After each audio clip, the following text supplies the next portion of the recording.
Bismillahirrahmanirrahim. Assalamualaikum warahmatullahi wabarakatuh. Alhamdulillah, alhamdulillah rabbil alamin, wassalatu wassalamu ala asyrafil anbiya'i wal mursalin wa ala alihi wa sahbihi wa man nasarahu wattaba'ahu wa lahu ila yaumiddin. Rabbi shrah li sadri wa yassir li amri wahlul 'uqdatam min lisani yafqahu qawli. نوينا التعلم والتعليم على هذه النية وكل نية صالح شامل خيرات الدنيا والآخرة وإلى حضرة سيدنا محمد صلى الله عليه وآله وسلم. الفاتحة. أعوذ بالله من الشيطان الرجيم. بسم الله الرحمن الرحيم. الحمد لله رب العالمين الرحمن الرحيم مالك يوم الدين إياك نعبد وإياك نستعين اهدنا الصراط المستقيم صراط الذين أنعمت عليهم غير المغضوب عليهم ولا الضالين آمين. Alhamdulillah, syukur kepada Allah Subhanahu wa taala di kesempatan malam yang mulia ini, malam Jumaat, malam Sayyidul Ayyam, pada bulan-bulan yang penuh dengan keberkatan, bulan Rajab yang diberkati, dan sentiasa kita mohon pada Allah agar Allah limpahkan kepada kita keberkatan dengan doa yang diajarkan oleh baginda Rasulullah SAW, seperti yang dibacakan oleh imam sebentar tadi dalam doanya, Allahumma barikna fi Rajab wa Sya'bana wa ballighna Ramadan. Ya Allah, berkatilah kami di bulan Rajab, di bulan Sya'ban, sampaikanlah kami ke dalam bulan Ramadan. Itu yang sentiasa diidamkan oleh semua orang yang saleh. Yang diidamkan oleh orang yang saleh adalah kejayaan yang cemerlang dalam bulan Ramadan.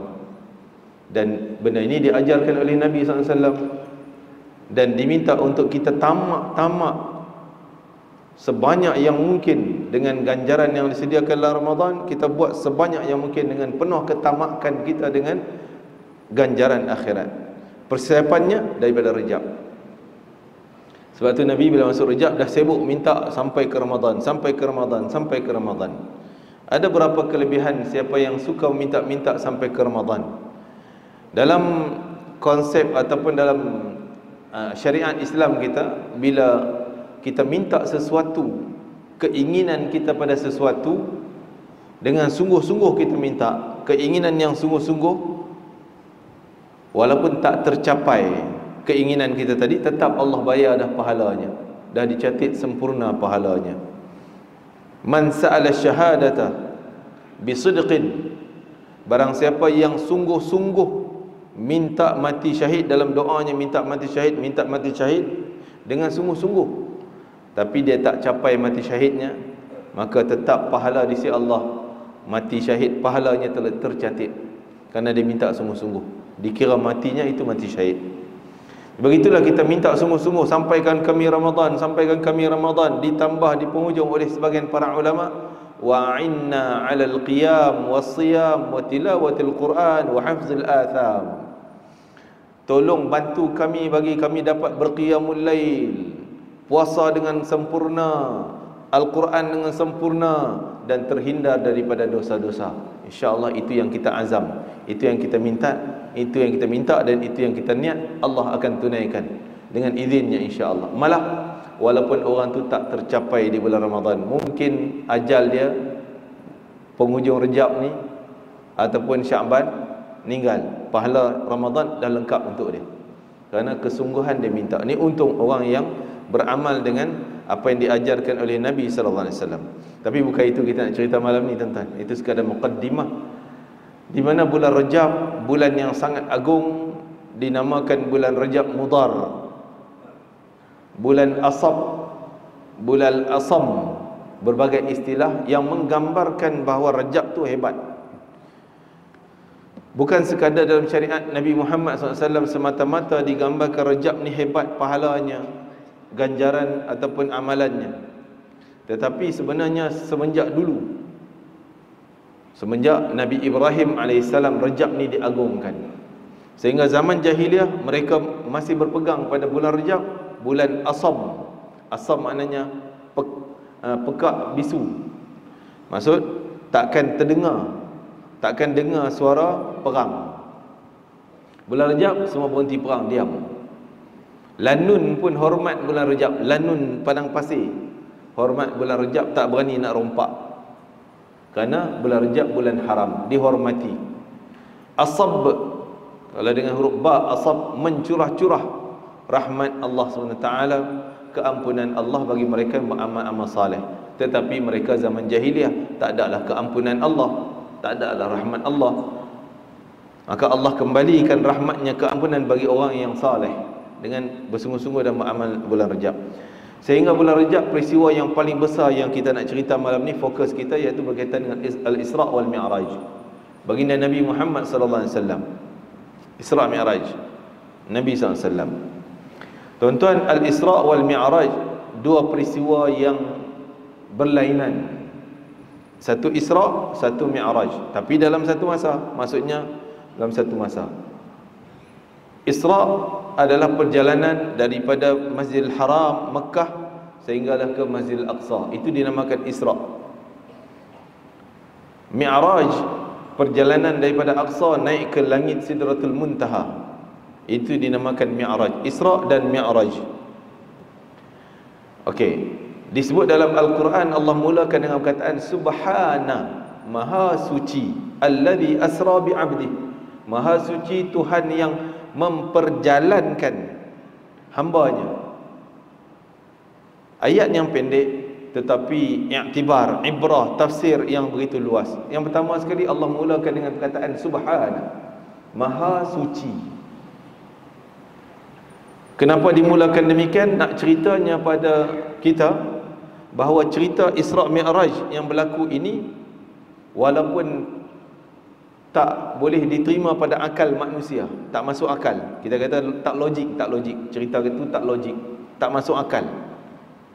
Memang cerita Isra' Mi'raj tak mampu kita nak proses dengan akal. Maksud proses dengan akal macam mana? Logik ke? Pergi dalam berapa jam?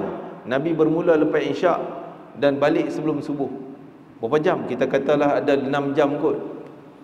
Mungkin daripada, kalau kita gambar sekarang ni lebih kurang, bukan nak kata fakta yang sebenar jam tu tak ada, tapi digambarkan Nabi bermula lepas Isyak dan balik sebelum subuh.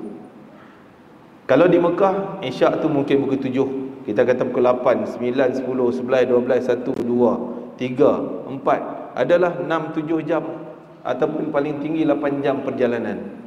8 jam perjalanan, kalau pergi ke Aqsa pergi balik pun lebih pada 8 jam. Itu akal kita. Akal kita fikir mesti ambil masa 1 hari, kurang-kurang 12 jam daripada Mekah pergi Aqsa. Kalau naik kapal terbang yang terlaju pun, kan?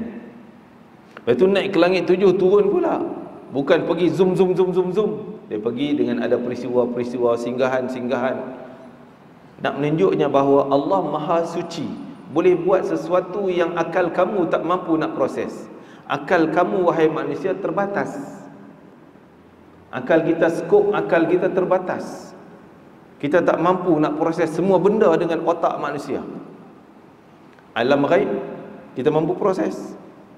Alam ghaib apa dia? Alam ghaib kubur. Akal kita kata memang tak logik. Tak logik apa masuk kubur? Tak.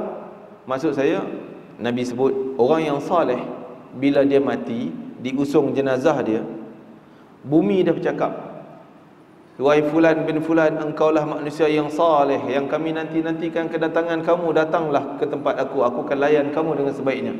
Bila dia letak dalam kubur liang lahat, kubur tu akan meluas seluas mata memandang. Logik tak tuan-tuan? Akal kita tak logik. Akal kata, Ustaz, macam mana nak luas mata memandang? Kan kubur kita 3 kaki, satu kawasan macam ni ada beratus orang berdekat.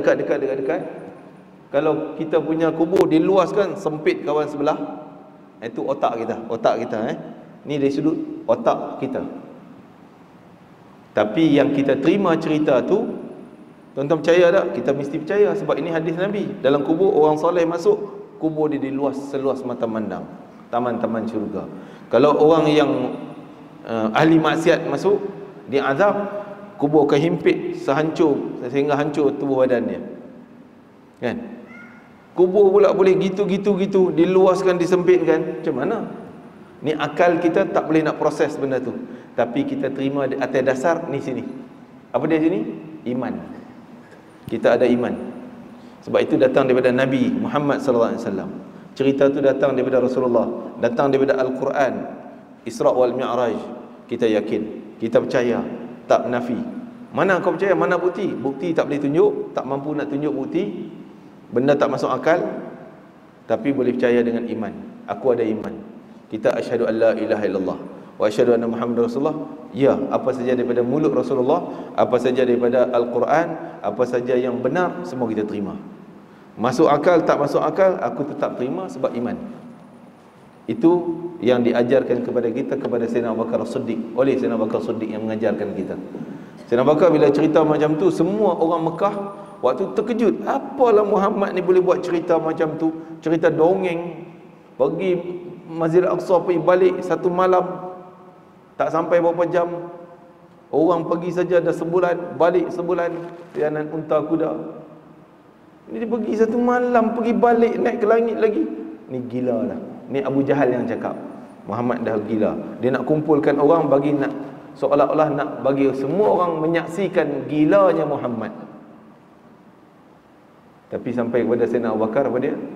Kalaulah cerita ni lebih jauh Muhammad pergi, lebih jauh daripada Palestin, lebih jauh daripada tu, lebih aneh daripada tu, aku tetap percaya. Aku yakin. Sebab apa? Ini mulut Muhammad yang mustahil bagi Muhammad bercakap benda bohong. Sampai proses itu dari mana? Dari iman yang ada dalam hati. Maka oleh kerana itu Allah mulakan dengan Subhana, Maha Suci. Allah tak bohong. Allah tak bawa cerita yang tak berlaku. Bukan berita palsu. Tak mungkin Allah buat cerita palsu, buat cerita bohong. Maha Suci Allah daripada sifat bohong, sifat palsu, sifat yang tak betul.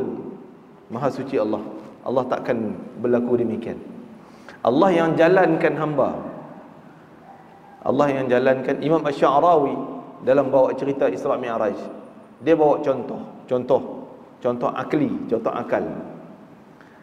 Contoh akal. Akal manusia takkan, kalau kita kata kalau kita kata baby baru lahir satu hari dah dibawa sampai ke dah pergi ke Mekah, kan, pergi Mekah. Ataupun baby baru lahir satu hari dah naik puncak bukit. Memang orang terkejut, macam mana? Tapi yang bawanya bapa dia bawa naik ke atas. Boleh jadi benda tu berlaku. Ni Allah nak tunjuk bahawa dia yang buat semuanya, dia yang jalankan. Dia yang jalankan. Bi'abdihi, dengan hambanya yang suci ini, baginda Nabi Muhammad SAW. Allah manjakan Rasulullah dengan sebut bi'abdih, hambanya. Allah bila sebut perkataan mengalu-ngalukan, mesra, rahmat, ya ibadi, wahai hamba-Ku, wahai hamba-hamba-Ku. Lailan, di waktu malam, minal masjidil haram ilal masjidil aqsa, daripada masjidil haram ilal masjidil aqsa. Tuan-tuan, kadang-kadang Al-Quran bersifat, dia sebut cara luas tapi nak tempat yang kecil. Yang maksudnya adalah poin yang kecil. Contoh, kalau tuan-tuan tanya, Ustaz dari kampung, dari mana? Saya kata dari Kedah. Saya orang Kedah. Kedah tang mana? Jadi skop kita sebut Kedah. Kedah kat mana? Kulim ke, Jitra nu, Changlun ke, kan, Banat mana, Baling ke mana, kampung mana. Jadi sebenarnya yang dimaksudkan adalah tempat yang paling masyhur di situ. Contohnya kan, Mekah macam tu juga, daripada Masjidil Haram. Kadang-kadang disebut benda skop kecil, tapi yang dikehendaki skop yang besar. Kata para ulama, Nabi mula Mi'raj Isra dari mana? Bukan daripada masjid. Nabi mula daripada rumah Ummu Hani. Siapa dia Ummu Hani? Ummu Hani adalah babysitter Nabi, yang jaga Nabi daripada kecil. Semenjak Nabi bondanya wafat, Aminah wafat, maka Nabi diletak di bawah penjagaan Abdul Muttalib, atuk dia, atuknya. Jadi yang mandikan, yang masak makan bagi adalah Ummu Hani. Dan bila atuknya meninggal, pindah kepada Abu Talib, pak saudara Nabi. Pun Ummu Hani yang jaga Nabi. Jadi Nabi kata Ummu Hani ummi ba'da ummi. Ummu Hani adalah bonda aku, ibu aku setelah ibu aku yang sebenar. Ibu dia meninggal. Jadi Nabi tidur di rumah Ummu Hani dan dibawa perjalanan. Rumah Ummu Hani ketika itu bukan dalam masjid, tapi Allah sebut minal masjidil haram, daripada masjidil haram. Sebagian ulama mengatakan kelebihan yang ada pada tanah haram itulah disebut sebagai gandaan 100,000 kali ganda, bukan hanya dalam masjid. Kerana dalam ayat ni dia mula daripada rumah Ummu Hani yang bukan masjid ketika tu, dalam tanah haram, bukan masjid, tapi kelebihannya seolah masjid. Sehingga ternyata sekarang rumah Ummu Hani dah masuk dalam masjid, dan kelebihan 100,000 kali ganda amalan kita di tanah haram Mekah adalah keseluruhan tanah haram, bukan hanya dalam masjid, keseluruhan tanah haram. Okey tuan-tuan, dan satu lagi teguran, bukan teguran, teguran jugalah. Kadang-kadang orang akan, bila kita cerita tentang peristiwa-peristiwa Isra' Mi'raj, ada orang yang alah cerita Isra' Mi'raj lagi, benda tiap-tiap tahun cerita, jemu dengan cerita. Ini nasihat kita supaya kita jangan bersikap demikian, bersikap jemu dengan cerita Rasulullah SAW. Ini bahaya. Orang yang jemu dengan cerita Nabi SAW berarti ada dalaman ni masalah, hijab kotoran, sehingga dia tak nampak benda tu benda best, benda nur, cahaya, hidayah, cinta Allah, syurga Allah Ta'ala bila dengar cerita Nabi Muhammad SAW. Tanda kecintaan kita tebal ataupun tidak bergantung kepada hati kita. Hati yang penuh dengan hijab kotoran-kotoran, sehingga dia tak suka benda-benda yang baik. Sedangkan dalam Al-Quran berapa banyak Allah ulang cerita Adam dengan Iblis, ciptaan Adam sehingga Adam terkeluar daripada syurga, berapa kali diulang.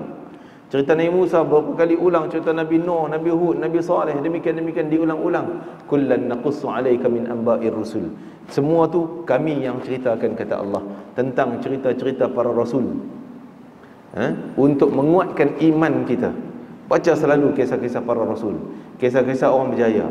Tuan-tuan, orang yang nak berjaya dalam dunia pun dia akan baca cerita orang yang telah berjaya. Ahli politik contohnya nak berjaya, dia mesti baca cerita-cerita ataupun dia ambil tahu jalur-jalur, jalan-jalan, bagaimana macam-macam dogaan-dogaan yang dilalui oleh ahli politik yang dulu-dulu telah berjaya. Ahli perniagaan macam tu, dia baca kisah-kisah, dia ambil tahu kisah-kisah orang yang telah berjaya. Kita nak berjaya akhirat, kita nak berjaya di sisi Allah Ta'ala, maka ambillah kisah-kisah orang yang telah berjaya di sisi Allah Ta'ala. Ambil kisah dia, baca, dengar, baru tanda kecintaan kita tebal kepada alam akhirat kita melalui kisah-kisah para nabi dan para rasul. Khususnya yang terbaik adalah cerita Al-Quran dan cerita baginda Nabi Muhammad sallallahu alaihi wasallam. Jangan rasa jemu. Bahaya kalau kita mememek mukanya, alah cerita nabi lagi, Isra lagi gini, tiap tahun lah dengar ceritanya. Na'udzubillah min zalik. Tanda hati kita masih kotor, masih bergelumang dengan kotoran-kotoran yang wajib kita bersihkan untuk selamatkan akhirat kita. Okey, perjalanan baginda Nabi SAW. Yang pertama, persoalan yang boleh kita timbul, kenapa Allah tak naikkan Nabi? Kan Mi'raj ni naik ke atas langit, dari kita sebut Mi'raj. Kenapa kalau Allah nak naikkan Mi'raj Nabi, naik daripada Baitul Maqdis, Palestin, tak boleh ke Allah naikkan daripada Mekah lagi, cepat, shortcut, zoom, naik, turun sampai Mekah terus? Ni pergi dulu Baitul Maqdis, Baitul naik pula atas, turun Baitul Maqdis, balik sini. Ataupun kenapa tak short lah, potong yang mana-mana jalan tadi, Mekah pergi Palestin, Palestin naik atas, turun ke Mekah terus? Boleh? Allah tak mampu? Allah Maha mampu. Tapi sudah pasti semua perjalanan yang disusun oleh Allah Ta'ala itu ada hikmahnya, ada pengajaran setiap apa yang diatur oleh Allah Ta'ala. Yang pertama, kaitan Baitul Maqdis dengan Masjidil Aqsa. Kita orang beriman wajib ada kaitan kita, keinginan kita, kecintaan kita kepada 3 tanah suci. 3 tanah suci, bukan 2. Mekah, Madinah dan Al-Aqsa, Quds, tanah suci Baitul Maqdis. Kenapa? Sehingga Nabi bila ditanya oleh Sayyidatina Maimunah radhiyallahu anha, ya Rasulullah, aftina fi Masjid Al-Aqsa, atau kama qala alaihi salam, tolong bagi fatwa kami tentang Masjid Al-Aqsa. Rasulullah kata, huwal mansyar wal mahsyar, di situ tempat terbit keluar daripada kubur, tempat berkumpul. Wallahu alam, kumpul ni di huraian yang panjang. Ala kulli hal disebutkan demikian, maka Nabi kata ituhu fasallu fi, atau kama qala, pergilah kamu, kamu pergi ke Masjid Al-Aqsa, semayanglah di sana. Semayanglah di sana.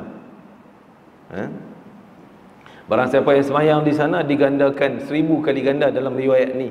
Ada riwayat 500 dan sebagainya. 1000 kali ganda. Dan Ummu Maimunah tanya, ya Rasulullah, kalaulah kami tak mampu nak pergi Masjid Al-Aqsa macam mana? Tak mampu nak pergi jauh. Kalau tak mampu, kata Nabi, hantarlah minyak untuk dijadikan api lampu dalam, jadi pelita dalam Masjid Al-Aqsa. Kalau zaman dulu hantar minyak lah sedekahnya, kita sekarang bagi duit. Jadi tanggungjawab kita, tanah suci, kecintaan kita mesti melekat ke tanah suci yang ketiga ni, Masjid Al-Aqsa ni. Kena ada hubungan. Dan ada orang petikai sekarang ni, kalau nak pergi kena apply visa dengan Yahudi dah kira menguasai kerajaannya. Dia nak kena apply visa melalui dia orang, kena bayar fee sekian, macam bagi duit pada Yahudi. Tak dikira macam tu. Kita yang penting aku nak pergi, apa halangan pun nak pergi. Halangan macam tu pun tetap kita nak pergi. Tak dikira kita sponsor dia. Kalau itu halangan yang perlu kita bayar, kita bayar untuk sampaikan ke Masjid Al-Aqsa. Kalau ada kemampuan, kita pergilah sampai ke sana untuk solat sembahyang di sana, makmurkan Masjid Al-Aqsa. 3 tanah suci dalam hidup kita, kalau mampu. Kalau ada sekatan tak mampu, macam tadilah, hantar mungkin bantuan kita dan sebagainya. Okey, nak dikaitkan ketiga tempat tanah suci ni. Mana yang tanah suci Madinah dalam peristiwa Isra Mi'raj ada? Okey, perjalanan baginda Nabi sallallahu alaihi wasallam ada 4 atau 5 singgahan. Stesen Isra, dalam Isra saya kata permulaan Masjidil Haram sampai ke Masjidil Aqsa. Pertama, Jibril bawa. Jadi sebelum tu saya nak cerita, baginda Nabi SAW ditonjolkan kemuliaan dia, kehormatannya, sehingga burak kenderaan para Nabi. Dikatakan oleh para imam kita, burak bukan hanya kenderaan Nabi dalam peristiwa Isra Mi'raj, tapi burak juga menjadi kenderaan Nabi-Nabi terdahulu. Mana? Disebut Nabi Ibrahim AS ketika kali pertama datang daripada Palestin, Kan'an, zaman dulu nama Kan'an, sekarang ni nama Palestin.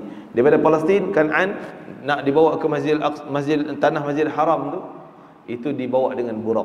Jadi burak ni rasa hero, bangga. Aku ni bukan hanya kereta Muhammad je, bukan kenderaan Muhammad, kenderaan Nabi dulu, semua pernah naik aku.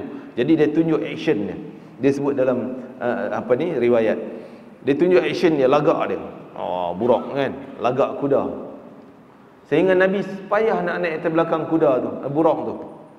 Sukar, dia bergerak-bergerak, tunjuk action dia, goyang kanan, goyang kiri, kepala gini. Nabi nak naik payah. Disebutkan bahawa Jibril alaihissalam tepuk belakang dia, tepuk belakang burak dengan tapak tangan Jibril. Yadahu ala ma'rifati, belakang kat punggung dia tu. Thumma qala ala tastahyi ya burak. Burak, engkau tak rasa malu ke? Jibril tegah dia, marah dia. Engkau tak rasa malu ke? Fa wallahi ma rakibaka khalqan akramu ala Allah. Yang nak naik belakang engkau ni bukan, bahasa kita kata, bukan calang-calang orang. Ini manusia, makhluk yang terbaik, makhluk yang termulia daripada semua makhluk Allah Ta'ala.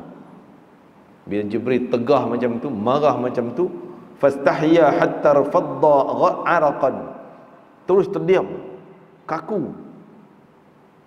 Burak tu kaku kerana kagum. Dia baru kenal ini Muhammad Rasulullah sallallahu alaihi wasallam.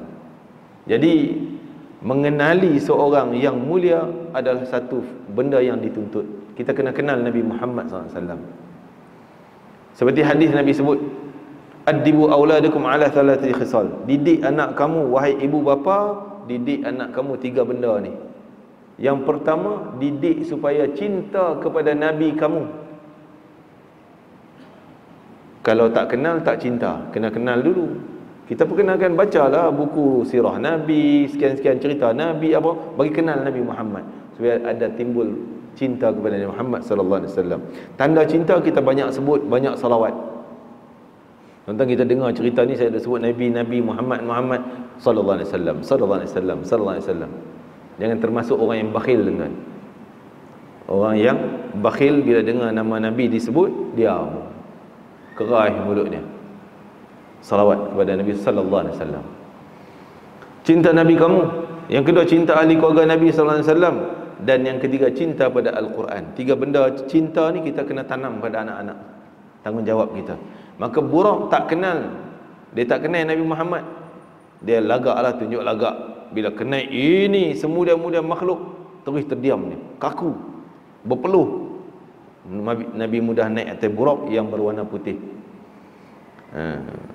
Dan perjalanan pertama Jibril pandu bawa Buraq tersebut. Buraq ni dia punya langkah dia jauh, kaki depan dia boleh letak di tempat yang paling jauh. Zoom sekali injut, kita kata sekali injut, zoom pergi jauh, laju. Pertama tempat singgahan adalah di Yathrib. Jibril berhenti, wahai Muhammad, turun sembahyang 2 rakaat di sini. Jadi Nabi pun patuh, tak tanya kenapa nak sembahyang sini, ni tempat apa, buat apa macam ni, ada kelebihan apa ke. Nak menunjuk ajar kita, ajaran Nabi Muhammad kepada kita, jangan pertikai banyak tentang hukum hakam Allah. Diperintah buat, ya, sami'na wa ata'na, buat. Kita macam-macam pertikai. Ya ke? Boleh ke? Tak payahlah, saya macam. Nabi Muhammad, Jibril kata turun sembahyang 2 rakaat. Dia turun sembahyang, tak tanya kenapa, apa tempat, apa kelebihan, gini. Cuma kita bukan tak boleh ambil tahu, kita kena ambil tahu jugalah. Oh, itu ke apa kelebihan dia dan sebagainya, boleh. Cuma bukan pertikai.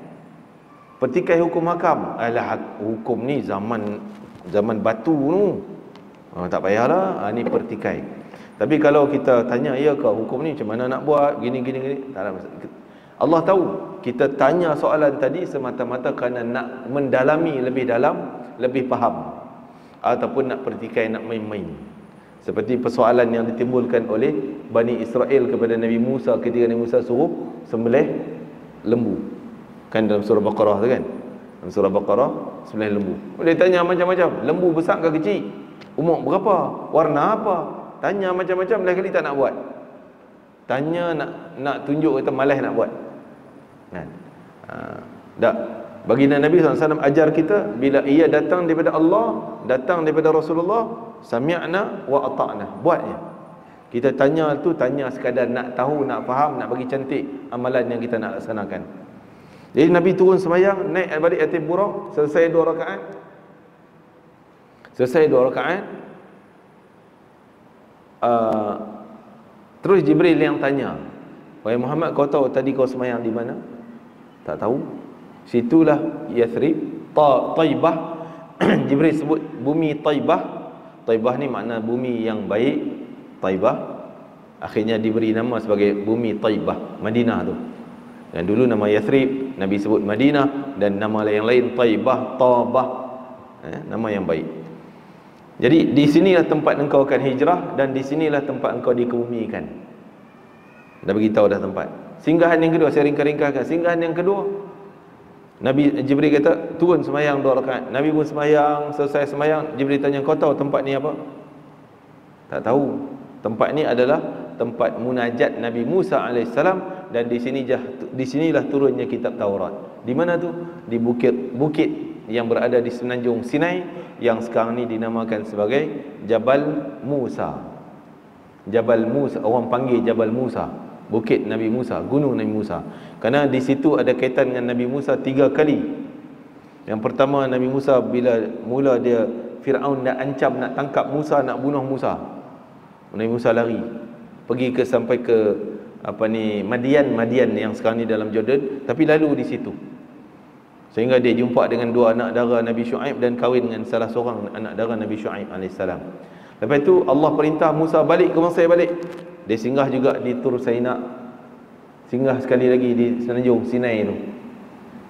Singgah di situ Allah tonjolkan mukjizat Nabi Musa dengan tongkat campak jadi ular, tangan dia keluar jadi cahaya. Itu yang kedua. Nabi Musa lalu di semenanjung Sinai. Yang ketiga, setelah lintas laut, Firaun tenggelam, Nabi Musa pun bersinggah di situ lagi dan pusing di situ sesat selama 40 tahun. Dan dalam perjalanan itulah Nabi Musa naik ke gunung Jabal Musa, munajat di situ, sehinggalah Allah bagi hadiah kepada Nabi Musa kitab Taurat. Semua berlaku di situ. Bumi yang berkat, dan tu peristiwa yang telah berlaku. Yang akan berlaku, lagi hebat. Yang akan berlaku di situ, bukan bab perang ni. Ialah memang Tur Sinai, semenanjung Sinai itu di semenanjung Rafah yang berdekatan, yang kita duk dengar Rafah sempadan Mesir dengan Gaza tu. Jadi yang akan berlaku nanti iaitu kisah Nabi Isa akan menyelamatkan dia dan tenteranya di bukit Jabal Musa itu juga. Yang akan berlaku nanti. Nabi Isa kita yakin dia akan turun nanti memimpin umat Islam, dan dia bunuh Dajjal. Lepas itu bila Ya'juj Ma'juj dah keluar daripada kurungan Ya'juj Ma'juj, Nabi Isa lari. Allah perintah Nabi Isa bawa tentera Islam duduk sembunyi, selamat diri di bukit Jabal Musa itu, Tur Sinai, semenanjung Sinai.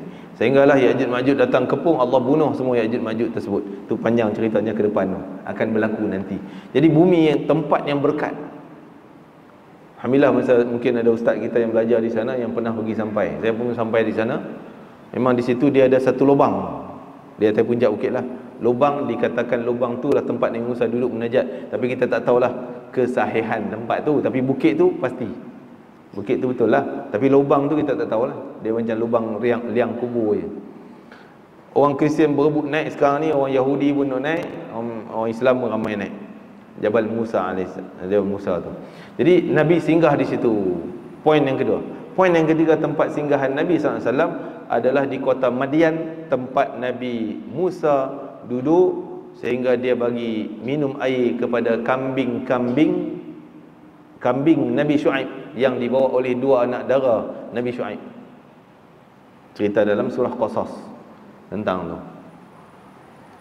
Sehinggalah Nabi Musa tolong dengan ikhlas, tolong dua anak Nabi Syuaib, sehingga Nabi Syuaib jadikan dia sebagai menantu. Pendek ceritanya. Itu satu singgahan yang ketiga. Singgahan yang keempat dikatakan makam Nabi Musa AS, kubur Nabi Musa AS, yang Nabi kata, aku nampak Musa sedang solat dalam kuburnya. Juga Jibril perintah suruh turun semayang di situ. Semua tempat singgahan ni Jibril suruh turun solat 2 rakaat. Ambil keberkatan peristiwa besar di situ. Tempat makam Nabi Musa AS. Sekarang ni di Ariha, nama tempat di Palestin sekarang ni disebut Ariha. Itu bahasa Palestin, bahasa orang Arab lah. Tapi Yahudi dia sebut bahasa lain. Apa dia lupa pula nama Yahudi di situ. Yahudi tak sebut Ariha, dia sebut lain.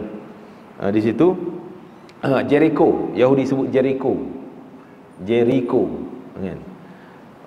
Yahudi dia tukar tak mau pakai nama Arab ni, dia tukar buh nama dia semua. Macam Ashkelon tu nama Yahudi, dulunya Asqalan. Imam Ibn Hajar Al-Asqalani, Asqalan tu nama Arab, dia tukar Ashkelon kan. Banyaklah Bir Syabi', itulah atas nama Yahudi dia tukar habis semua. Jadi ala kulli hal Nabi Musa singgah di situ, sembahyang 2 rakaat di makam Nabi Musa AS. Dan singgahan yang terakhir yang kelima iaitu di Bethlehem. Sembahyang 2 rakaat, ditanya oleh Jibril tanya, kau tahu tempat ni apa? Tak tahu. Inilah tempat lahirnya Nabi Isa ketika Maryam sarat mengandung, dan Maryam duduk di pokok kurma musim sejuk, kurma yang mustahil akan keluar kurma rutab, kurma masak, sebab musim sejuk. Kurma nak keluar masaknya kena musim panas, 40 darjah degree ke atas, 42, 45, 47 baru kurma tu boleh mudah masak.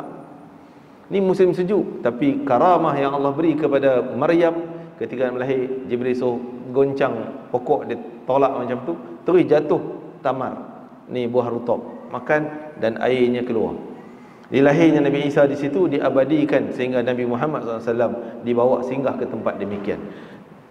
Peristiwa di sini, satu tadi makam Nabi Musa AS menunjukkan kepada kita menziarahi makam para salihin, menziarahi makam-makam orang saleh tidak dilarang dalam Islam.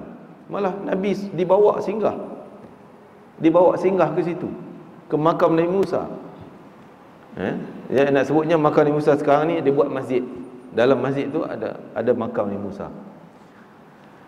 Dan ada dulu orang tak tahu fatwa yang menggoncang umat Islam lah. Katanya masa di Kedah ni banyak, kampung-kampung saya ni banyak masjid, tanah tepi tu jadi kubur kan, masjid dalam kawasan tanah kubur. Jadi dulu jadi bergeger lah orang kata, sebar-sebar ni, sehingga menakutkan kita. Dia orang kata sembahyang dalam masjid yang dalam kawasan kubur, tepi-tepi ada kubur, tak sah sembahyang tu. Oh, dia senang-senang nak keluar fatwa macam tu. Habis tu Nabi sembahyang kat Nabi Musa punya tempat makam tu, tak sah lah. Jibril tak tahu ke hukum tu, kan? Kita sembahyang di Masjid Nabawi, dalam Masjid Nabawi tu kan ada makam Rasulullah SAW, tak sah lah. Jadi benda tu, dan mereka sehingga menakut-nakutkan kita, jangan ziarah makam, ziarah kubur, tak boleh dan sebagainya. Tak ada. Nabi yang kata kuntu nahaitukum an ziyaratul kubur, dulu aku larang kamu ziarah kubur, fazuruha, sekarang silakan ziarah, pergi. Dan Nabi suruh ziarah makam syuhada Uhud setelah setahun peristiwa Uhud. Nabi kata pergilah ziarah, doakan untuk mereka, istighfarkan untuk mereka. Suruh sahabat pergi ziarah makam Uhud. Nabi suruh, Nabi sendiri yang sering pergi ziarah kuburan Baqi'. Tengah malam Nabi pergi, bukan siang je, malam pun Nabi pergi. Kita ni, oi, jangan ziarah malam kubur, tak boleh, takut hantu. Dimomok dengan hantu ni, kan? Okey. Itu pengajaran. Dalam perjalanan tu juga disebutkan Nabi Muhammad SAW tercium bau wangi, harum. Maka dia tanya Jibril, ni harum ni dari mana dan apa puncanya? Dia berkata ini daripada kubur si syahid, iaitu Masyitah, orang yang mati syahid. Masyitah siapa? Masyitah ni dia pembantu ataupun pekerja dalam istana Fir'aun. Dalam istana Fir'aun, tukang sikat, tukang jaga anak perempuan Fir'aun. Setiap kali barang jatuh, sikat dia jatuh, sebab tu dia panggil Masyitah. Masyitah ni memang tukang sikat, wanita tukang sikat. Jadi bila sekali dia sikat jatuh pun, dia nak ambil, dia baca bismillah. Dia sebut bismillah. Anak tanya, apa dia tu? Bismillah, dengan nama Allah. Siapa Allah? Allah itulah Tuhan yang menciptakan aku, menciptakan kamu, Tuhan aku, Tuhan kamu, Tuhan bapa engkau. Anak dia kata, adakah Tuhan selain daripada bapa aku? Ada Tuhan lain? Ya, ada. Sampai report kepada Fir'aun, Fir'aun tangkap. Ketika tu Masyitah ada suami, ada anak dia yang 2 orang, 1, dan baby yang dia dukung seorang. 4 beranak. Sebagian kata 5 beranak. Ada anak 2 orang, anak-anak yang besar lah, 1 yang anak kecil yang dia dukung. Ketika tu Fir'aun ugut, kalau kau tak sujud pada aku, tak batalkan kau punya agama, ikut aku, kembali pada agama aku akan seksa kamu. Dia melegakkan minyak dalam api yang sehingga mendidih minyak tersebut. Diugut, tak nak. Dia tetap bertegas dengan Allah, beriman pada Allah, la ilaha illallah, dan beriman ajaran Nabi Musa AS. Tegas. Sehingga ditunjuk, kalau engkau tadi aku tunjuk, tolak suami dia masuk. Macam mana? Nak ubah tak pendirian? Tak ubah, tetap dengan la ilaha illallah. Tolak anak dia yang besar tadi, tolak masuk. Nak ubah pendirian? Biasa ibu ni bila tengok anak dah kena macam tu, dia tukar. Tapi pendirian Masyitah yang begitu kokoh, kuat imannya kepada Allah Azza wa Jalla, tak bergoyang. Anak dah kena tolak masuk, suami, anak. Akhirnya nak tolak dia kata tak payah, aku sendiri yang akan terjun, masuk sendiri. Ketika tu bila jalan pergi, mula dah ragu-ragu. Nak turun, nak pergi tak. Sehingga anak tu semasa kecil Allah tonjolkan dia bercakap. Padahal anak baru baby kecil, memang tak bercakapnya, tapi Allah dengan karamah yang Allah berikan, iaitu dia boleh bercakap. Wahai ibu, teruskan sana syurga. Terjunnya. Kubur dia ni jarak dengan Nabi Muhammad lebih pada 3,000 atau 4,000 tahun. Kan Nabi Musa, cerita Nabi Musa ni, zaman Nabi Musa, zaman Fir'aun tu 4,000 tahun dah lebih kurang dengan Nabi Muhammad SAW. Tapi harumnya masih keluar. Kenapa? Orang yang merahsiakan. Nak sebutnya kita ni, amal soleh kita lebih baik kita rahsiakan. Baginda Nabi SAW sebut, siapa yang merahsiakan amal solehnya. Jadi kita nak cerita tentang Masyitah tadi, merahsiakan amalan yang dia lakukan, hanya maksudnya tak orang lain tak tahu pun ketegasan dia pada la ilaha illallah, kan? Sehingga dia dibunuh, habis sejarah dia, habis itu. Tapi Allah tonjolkan kemuliaan dia kepada baginda Nabi Muhammad SAW. Kita kalau merahsiakan amal soleh kita, itu yang dituntut. Tak payah nak heboh-heboh, aku yang buat ni, aku yang tu, aku telah buat ni. Tak payah tuan. Bang siapa yang membongkarkan dia sendiri, nak cerita hal kebaikan daripada orang.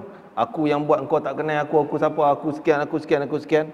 Nak cerita kebaikan dia, Allah tutup kebaikan dia. Bila dia mati, sekali kebaikan dia orang tak sebut-sebut lagi dah. Tapi barang siapa yang merahsiakan kebaikan dia, merahsiakan kebaikan dia, maka kebaikan dia akan dimunculkan oleh Allah, ditonjolkan oleh Allah Ta'ala. Dia dah masuk kubur, tapi kebaikan dia disebut-sebut, orang tiru legasinya, dicontohi, dilakukan, dipanjangkan lagi kebaikan dia. InsyaAllah. Biar rahsia kita dengan Allah Ta'ala kebaikan kita, pasti Allah akan harumkan kebaikan kita. Jangan takut. Nah, kita takut orang tak kenal kita, kita nak cerita saya yang buat tu buat ni, buat tu buat ni. Oh, tak payah tuan-tuan. Cukup kita nak rahsia kita supaya kita jadi orang yang merendah diri dan mengharapkan hanya balasan daripada Allah SWT. Masyitah, wanita salihah, wanita yang baik, yang syahid, yang tegas, sehingga matinya mati syahid diharumkan oleh Allah Ta'ala. Sampailah Nabi ke Baitul Maqdis dalam perjalanan yang banyak peristiwa aneh yang saya ringkas-ringkaskan dalam masa yang singkat ni. Iaitu antaranya Nabi nampak seorang lelaki yang tanam tanaman dengan benih yang satu, tiba keluar pokok yang banyak hasilnya. Dia potong, ambil buah-buah hasil tadi ni, terus keluar lagi, potong, keluar lagi, potong, keluar lagi, dengan begitu singkat dan cepat. Jibril cerita, itu gambaran umatmu, orang yang sentiasa jihad di jalan Allah Ta'ala. Orang yang jihad di jalan Allah, Masya Allah, pahalanya non-stop. Contoh ahli Gaza tuan-tuan. Ahli Gaza ni yang mati syahid, pahalanya kerana mempertahankan agama Allah Ta'ala, terus mengalir sembahyang kita sampai pada dia. Kita punya puasa, pahala tercatat pada dia, kerana mereka menaikkan nama Allah Ta'ala, Islam, agama Allah SWT. Malah digandakan kepada gandaan-gandaan yang tak mampu nak terhitung. Peristiwa yang kedua iaitu tentang azab bagi orang yang senang-senang meninggalkan salat. Salat telah difardukan ke tuan-tuan? Belum. Dalam perjalanan baru Isra', belum naik Mi'raj, belum dapat 5 waktu sembahyang. Tapi Allah tunjuk dah benda yang akan datang. Siapa yang telah difardukan sembahyang waktu tak buat, ini azabnya. Dia ambil ketul batu hempak kepala dia. Kenapa dikaitkan dengan kepala hancur? Ambil batu hempak kepala. Allah tanya, Jibril tanya kenapa, Nabi Muhammad tanya kenapa orang tu? Dia beritahu dia orang yang mengabaikan salat, meninggalkan salat. Sebab apa? Kepalanya tak, azab yang lain digambarkan dalam gambaran tersebut. Kerana Nabi kata salat pada amalan yang lain, zakat, puasa, haji sebagainya, seolah kepala kepada badan. Kepala kepada badan. Badan manusia kalau terpotong tangan, dia boleh hidup lagi. Terpotong kaki, dia mampu hidup lagi. Tapi kalau terpotong kepala, boleh hidup? Takkan boleh hidup. Itulah orang Islam. Kalau kepalanya tak ada, dia bukan Islam. Sembahyang tak, seolah apa Islam? Tak sembahyang, kepala dah tak ada, dah jadi hantu. Kalaulah amalan lain tak buat, masih lagi lah ada peluang lagi selamat. Tapi kalau sembahyang bahaya, jangan buat main. Ma salakakum fi saqar. Allah sebut dalam surah, dalam Al-Quran, ma salakakum fi saqar, Mudaththir. Kenapa ni orang ni duduk dalam neraka saqar, neraka yang menggelegak apinya, yang bahaya sangat. Qalu lam naku minal musallin. Mereka ahli neraka jawab, kami dulu tak semayang. Walam naku nut'imul miskin. Kami dulu tak suka nak bagi makan kat orang miskin. Tak peduli pun, tak prihatin kat orang miskin. Miskin biarlah lantak dia pandai-pandai cari makan sendiri. Tak ada perasaan langsung nak tolong. Walam naku nut'imul miskin wa kunna nakhudhu ma'al khaidin. Kami suka duduk dengan orang yang jauh pada agama Allah Ta'ala, yang leka lalai daripada agama Allah, kami join dengan dia orang.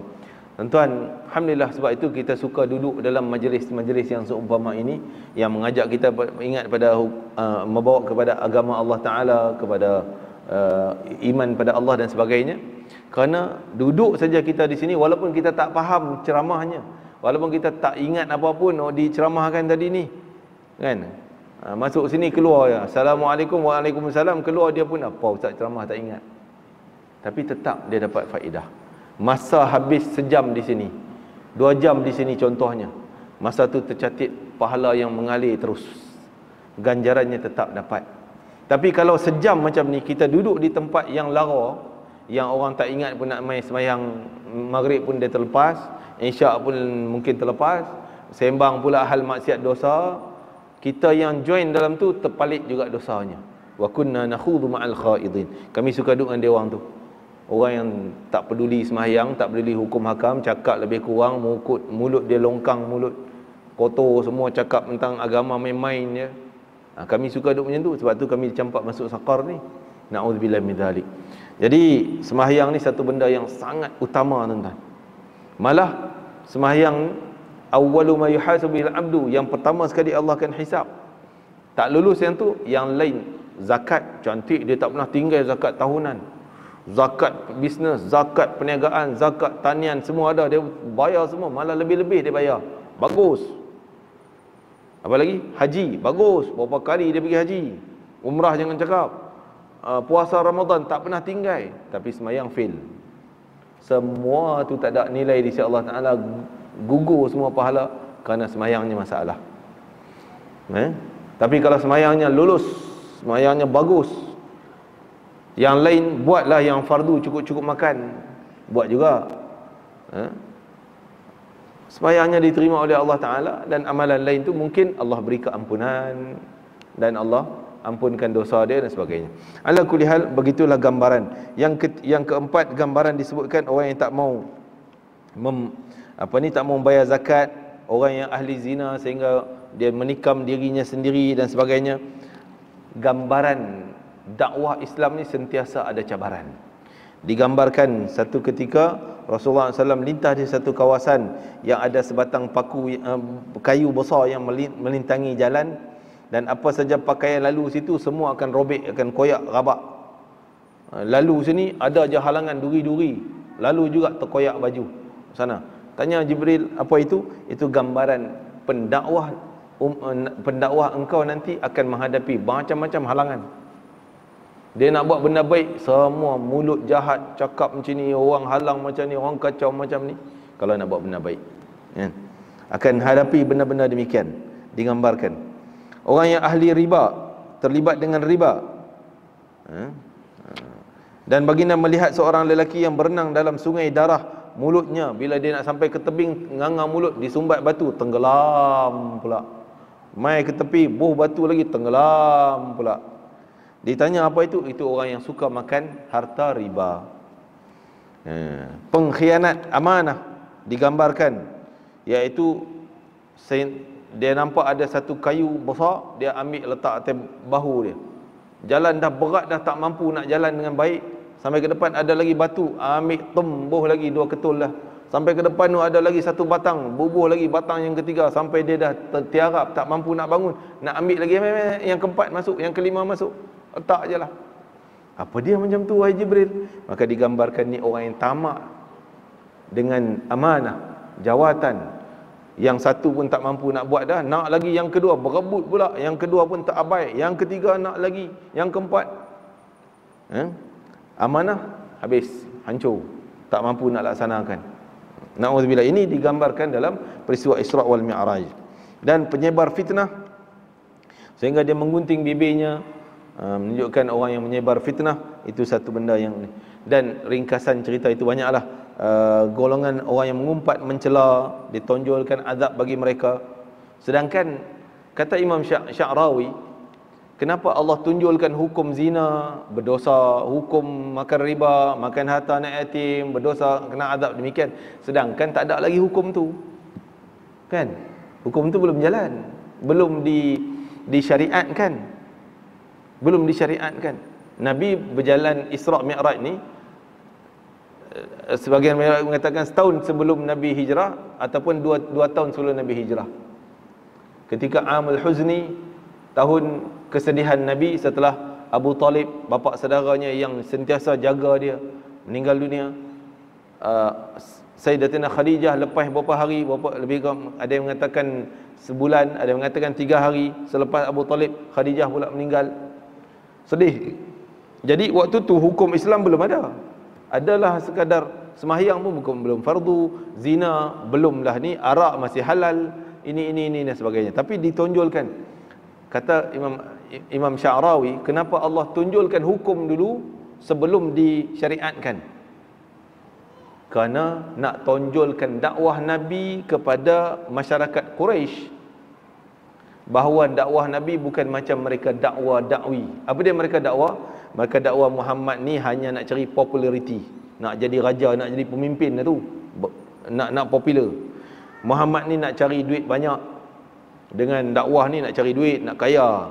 Muhammad ni nak cari perempuan, Muhammad ni macam-macam tuduh pada Nabi Muhammad SAW. Jadi Allah tonjol ni, dakwah Nabi Muhammad bukan nak cari semua tu. Dah tak betul.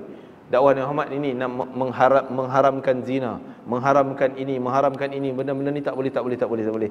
Sehingga sebahagian masyarakat Quraisy yang buka minda dia, nampak Muhammad ni bukan seperti orang Quraisy duk dakwah, kata dia ni nak cari glamour, nak cari duit, nak cari perempuan, nak cari jawatan aja, nak jadi raja Mekah. Tak, bukan tu. Ni dia ajaran dia. Sehingga nampak sucinya agama Islam. Seperti mana Nabi Muhammad pernah, ajaran Nabi ni pernah diperkenalkan kepada Raja Habasyah. Ketika sahabat Nabi ni pergi hijrah ke Habasyah, Raja An-Najashi, antara dia tanya, apa ajaran Muhammad? Maka dia orang cerita ajaran Muhammad mengharamkan beberapa perkara lah, benda-benda ni tak boleh, mengharamkan kami bermusuh-musuhan, menghubungkan balik silaturahim sesama kami dan sebagainya. Maka dia kata ini ajaran yang suci, ajaran betul ni, ajaran yang betul. Demikian. Ala kulli hal, begitulah perjalanan baru Isra, belum peristiwa naik Mi'raj. Sehingga di Baitul Maqdis, terakhir saya nak sebut sini, Nabi ditabalkan menjadi sebagai pemimpin bagi semua para Nabi dan para Rasul. Disebutkan bila Nabi sampai di situ, maka semua para Nabi berkumpul. Kita tertanya bila saya kata semua para Nabi berkumpul, Ustaz, para Nabi berkumpul kan mati semua dah? Ya. Memang dalam riwayat para Nabi datang sembahyang bersama dengan Nabi Muhammad SAW. Macam mana? Datang roh je kot. Kalau roh je, bukan mukjizat Nabi. Kita pun boleh bayang roh tu datang. Kita mimpi roh tu datang sembahyang. Kita pun sembahyang di Masjidil Haram. Boleh jadi kita mimpi sembahyang di Masjidil Haram, sembahyang di Masjid Nabawi, sembahyang untuk imam tu dalam mimpi kita, tu roh kita pergi. Jadi biasa ke tu Muhammad standard kita je lah, mimpi je. Dah. Ini peristiwa mukjizat. Dan kita yakin yang datang nabi-nabi tadi ni adalah jasadnya juga hidup. Pelik ke? Tak pelik. Dalam Quran berapa banyak Nabi Allah Ta'ala cerita dalam Quran yang dah mati dihidupkan semula. Antara Nabi Uzair, dah mati 100 tahun, dihidupkan balik. Dalam surah Baqarah juzuk 3, cerita tentang Nabi Ibrahim AS. Dia cincang 4 jenis burung yang berlainan, cincang buat 4 longguk, campur 4 tu, letak selongguk, panggil burung A, burung B, burung C, datang balik hidup. Nabi Isa mukjizatnya menghidupkan 4 orang yang dah mati, 2 yang dah ribuan tahun dan 2 lagi yang baru mati. Nabi Isa AS. Nabi Hizqil, tuan-tuan pernah dengar Nabi Hizqil? Dalam surah Baqarah akhir juzuk 2, cerita tentang, dia ada cerita tapi nama tak sebutlah Hizqil. Dalam tafsir sebut itu cerita Nabi Hizqil. Di situ peristiwa tempat Bani Israel mati, ribuan orang mati di situ. Datang Nabi Hizqil AS, doa, ya Allah hidupkan mereka. Allah makbulkan doa dia, dihidupkan semula ribuan orang yang dah mati itu. Dicerita dalam Quran. Apa dia lagi dalam Quran cerita orang mati hidup balik ni? Yang dah berlaku, iaitu Nabi Musa AS. Dia bawa 80 orang yang nak dijadikan murid-murid pendakwah Nabi Musa, bawa naik atas bukit Jabal Musa yang kita cerita tadi, nak munajat pada Allah Ta'ala. Tiba-tiba mereka ni persoal pada Nabi Musa, Musa, kami malas nak turun ni, naik panjat bukit tinggi-tinggi, malas. Pasal apa? Kalau kami nampak Allah, kami pergi ya. Kami akan naik teruskan. Kalau nampak Allah, boleh tak engkau minta supaya Allah tonjolkan Allah depan kami? Nabi Musa kata, tak boleh, kamu tak boleh tengok. Dah kami nak tengok. Kalau ada nampak Allah, kami boleh pergi. Kalau tak nampak Allah, kami malas nak turun balik, nak patah balik. Nabi Musa pun serba salah, minta pada Allah datangkan peti, cahaya terang tu, mati semua. Disebut mati semua. Nabi Musa berdoa, ya Allah, kalau kau mati 80 orang ni, tak ada lagi orang yang baik-baik ni nak dijadikan pembantu agama aku. Hidupkan mereka, hidup balik 80 orang. Kan? Tu. Jadi benda menghidupkan semula benda yang mati ni kun fayakun, tuan. Kerja Allah. Jadi datang para nabi sembahyang depan Nabi Muhammad SAW dengan Jibril adalah kita yakin dengan jasadnya dan rohnya sekali. Maksud hidup semula. Datang, dan ketika itu Jibril tonjolkan Nabi menjadi imam. Nak menunjuknya bahawa semua para nabi, wahai nabi sekalian, kamu punya cara semayang, kamu punya hukum hakam semayang batal. Sebab semua para nabi ada hukum hakam semayang, cuma semayang mungkin tak samalah. Kita ada ialah berdiri, Fatihah, rukuk, i'tidal, sujud. Mungkin nabi lain semayang dia cara lain, tak tahu macam mana. Kan berbeza-beza syariat ni. Tapi kamu punya semayang macam mana pun tak boleh, batal-batal. Cancel semua, batal semua, ikut cara Muhammad. Semayang kita Fatihah, rukuk, i'tidal, sujud dan sebagainya. Maka semua nabi ikut.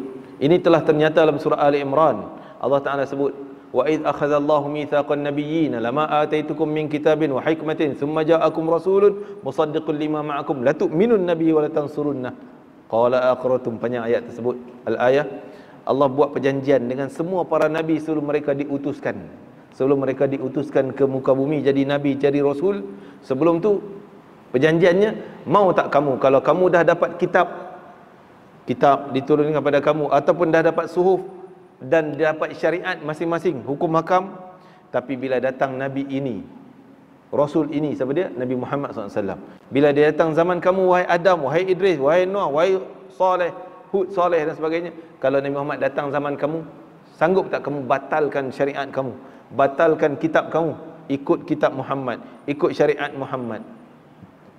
Sanggup tak? Qala aqrartum wa akhadhtum ala dhalikum isri. Kamu nak pegang tak perjanjian ni? Nak sign agreement tak? Nak meteraikan tak perjanjian ni? Maka semua para nabi kata, qalu aqrarna, ya kami akui, kami setuju. Barulah Allah utuskan mereka jadi nabi dan rasul. Katalah kalau-kalaulah mereka ni tak setuju, nescaya Allah takkan utus mereka jadi nabi dan rasul. Batal. Tapi semua setujulah, baru diutuskan. Jadi terbukti Nabi Muhammad SAW datang batal syariat lain. Walaupun sekarang ni kalau-kalau lah, kalau masih ada kitab Injil yang original, adakah kita boleh baca, kita boleh amalkan, kita boleh jadikan hukum panduan kita daripada kitab Injil yang masih original? Tak boleh pakai dah. Injil original pun tak boleh pakai dah. Ajaran semayang dia ke, semua tolak. Kita ada Quran, pakai Quran satu je. Sebab tu tak payahlah kita kadang-kadang ada orang, dia beli Injil, Bible kononnya nak baca kitab dulu, nak compare dengan Islam kita sekarang. Kita orang Islam cukuplah pegang Quran, cukuplah syariat Nabi Muhammad SAW. Satu-satu syariat yang teragung diletak atas kepala semua para nabi, mereka patuh hanya kepada Nabi Muhammad SAW. Malah Nabi, satu ketika Nabi Sayyidina Umar nak baca kitab Taurat yang dia baru dengar daripada pendeta Yahudi, nak baca kat Nabi Muhammad. Nabi terus masam muka. Jadi Sayyidina Umar tak jadi baca. Maka Nabi Muhammad kata, wallahi ya Umar, demi Allah wahai Umar, kalaulah Musa masih hidup zamanku, kalau Musa masih hidup zaman aku, Allah tak terima iman dia, Allah tak terima amalan dia, kecuali dia patuh pada aku, ikut aku punya syariat, ikut aku punya Quran. Baru ni, tak payahlah nak baca Taurat tu, tak payah nak baca Injil tu, Bible dan sebagainya. Tak payah. Quran lagi bagus. Memang ini yang terbaik, yang dituntut. Alih semua batal. Syariat alih semua batal. Begitulah kemuliaan syariat Nabi Muhammad ditonjolkan depan para nabi di Baitul Maqdis, sehinggalah Nabi naik ke Mi'raj, berlapis-lapis jumpa para nabi, dan akhirnya sembahyang 5 waktu yang Nabi kata. Nabi Musa setelah dikurangkan daripada 50 jadi 5 tu, Nabi Musa suruh minta lagi kurang. Dah 5 dah, minta kurang lagi. Kan kita tahu cerita tu. Nabi kata, aku dah malu sebab Nabi Allah Ta'ala ada janji dengan aku, satu waktu ni gandaan macam 10 waktu. 5 waktu macam 50 waktu pahalanya. Dari sudut pahala, cukup perbuatan kita hanya 5, tapi pahala macam 50. Itulah kelebihan keistimewaan umat Nabi Muhammad SAW. Kita merasa bangga dengan syariat kita, maka kita berpegang sungguh dengan syariat Nabi Muhammad SAW. Jagalah salat kita di mana saja kita berada. Nabi kita jangan tinggal salat, dan jangan syirik pada Allah Ta'ala, dan jangan tinggal salat walaupun kamu nak dipenggal tengkuk ataupun nak dibakar hidup-hidup. Jangan tinggal benda tu. Apa keadaan sekalipun, sembahyang diutamakan dalam kehidupan kita. Mudah-mudahan kita dapat ambil iktibar pengajaran ringkas daripada peristiwa yang saya cerita dengan ringkas lah. Tapi peristiwa tu begitu panjang lebar, banyak benda yang tak sempat kita nak sebutkan di sini. Ala kulli hal, bila kita dengar tu, mudah-mudahan meresap dalam ingatan kita, meresap menjadi pegangan kita, dan kecintaan kita semakin tebal kepada syariat Islam, kepada Nabi kita Muhammad sallallahu alaihi wa alihi wasallam. Wallahu taala alam. Mudah-mudahan akan beri manfaat bagi untuk saya dan kita semua, dijadikan panduan dalam hidup kita insya-Allah. Bismillahirrahmanirrahim. Allahumma fa'na ma 'allamtana wa 'allimna ma yanfa'una wa barikana fi. Allahumma barikana fi hadzal yawm, barikana fi jam'ina hadza, barikana fi qira'atina hadhihi, waj'al hujjatan lana la 'alaina, waj'al syafi'an lana yawmal qiyamah ya aziz ya ghafar ya arhamar rahimin. Rabbana atina fid dunya hasanah fil akhirati hasanah wa qina adzaban nar. Wa sallallahu ala sayyidina Muhammad wa ala alihi wasallam. Walhamdulillahirabbil alamin. Taqabbalallahu minkum. Assalamualaikum warahmatullahi wabarakatuh.